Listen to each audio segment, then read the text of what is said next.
पाकिस्तान ने भारत को तारीखी शिकस्त जिस तरीके से दी, जो मार्का हक हमने जिस तरीके से पूरी हमारी अफवाज ने, हमारी फोर्सेस ने लिया, मैं समझता हूं कि इस बार उस खुशी को सेलिब्रेट करने का मजा ही कुछ और है। मैं जब ये ताजा वाकया हुआ तो मैंने तमाम अपने असेंबली में भी लोगों को बोला, यार पाकिस्तानी पासपोर्ट में सफर करने का जो मजा इस बार आया वो इससे पहले कभी नहीं आया था।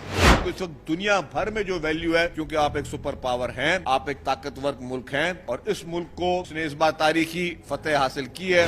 इस मुल्क को एटमी ताकत भी कायद अवाम शहीद जुल्फकार अली भुट्टो साहब ने बनाया। इस मुल्क को मिसाइल टेक्नोलॉजी भी शहीद मोहतरमा बेनजीर भुट्टो साहबा ने बनाया। तो आज आप माशाल्लाह हमारा मुल्क पूरी दुनिया में जो है वो फख्र के साथ जो है अपना सफर तरक्की की राह पे गामजन करके बैठा हुआ है। यहाँ पे आपको एक बात बता दूं कि वादे कुछ और लोगों ने किए थे हमारे मुल्क में तरक्की के। इस वक्त जब आप बैठे हुए हैं, छोटी बात नहीं है, सिर्फ इस बार एजुकेशन डिपार्टमेंट में 93,000 लोगों को नौकरियां दी गई हैं, 93,000 लोगों को, और 100% मेरिट पे IBA ने उनके टेस्ट कंडक्ट किए। जिसमें ये प्रोसेस शुरू हुआ था सईद गनी साहब के दौर में। सईद गनी साहब की अपने घर का फैमिली मेंबर ने वो फेल किया, नहीं हो सके। फिर जो सेक्रेटरी एजुकेशन थे उन्होंने उनका कोई घर का फर्द था, वो भी वो टेस्ट क्लियर नहीं कर सके IBA की। 93,000 नौकरियां जो है वो पाकिस्तान पीपुल्स पार्टी की सिंध हुकूमत ने दी है।